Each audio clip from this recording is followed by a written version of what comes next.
in a little bit. I have chuck roast right now inside the oven. It's been cooking for about like 2.5 hours. So I'm gonna check on it and I'm gonna rotate it. So I'm just gonna flip it over and put it back. So it cooks for another 30 minutes. That way it's 3 hours.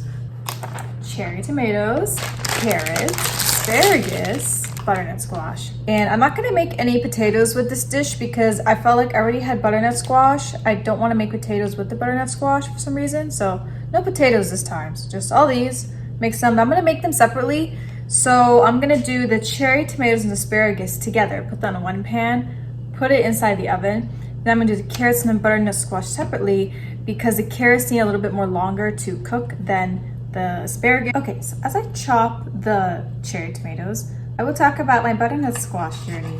I went and I got a butternut squash, like a full one. And well, I didn't look up any recipe. I just got inspired by someone I saw on Instagram and all these recipes on how to make butternut squash and soups and all that. So I went, bought one. And first of all, one thing I didn't realize was that it was very, very difficult to cut. Like it was a full-size butternut squash and I could not cut it. And well, I cut it eventually, but it was a very bad cut. It's fine. So I cooked it, put it on the pan, drizzled it with olive oil, salt, pepper. And I was like, okay, I guess we can just scoop it out and just eat it like that. I cooked it for about almost an hour because it did not cook and it just wasn't it. This time I'll just buy chopped butternut squash. And it's probably because I did it wrong, but that's okay.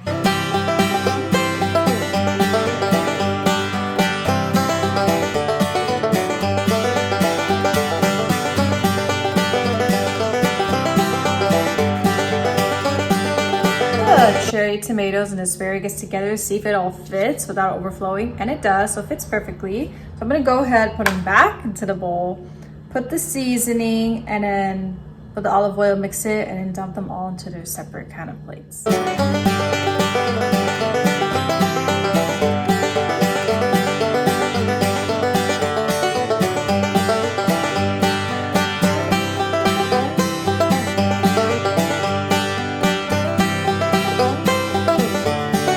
So I ended up switching up the pans that I was gonna use. So instead of putting the asparagus and the cherry tomatoes in here, I ended up switching it and then putting the carrots in here and the butternut squash in here. And the big one has asparagus and cherry tomatoes. I'm gonna go ahead and put these in and then cook them for about like 35 minutes.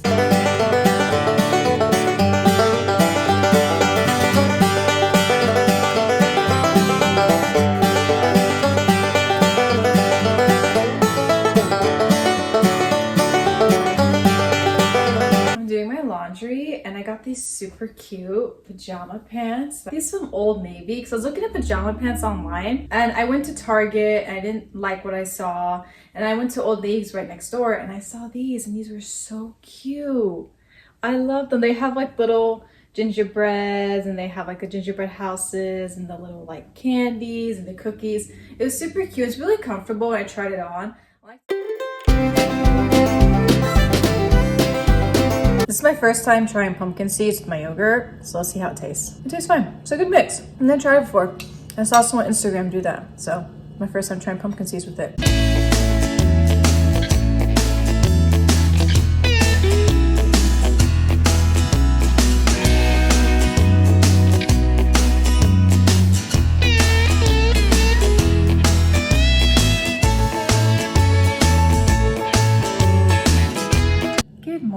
I finished my workout and I'm going to be making myself my breakfast. This is not what I always eat after I do my workout, but I like mixing yogurt with jelly, but I've been using like real fruits now. So I've been using like blueberries, raspberries, whichever kind of berry, and it tastes really good. Like I really like it.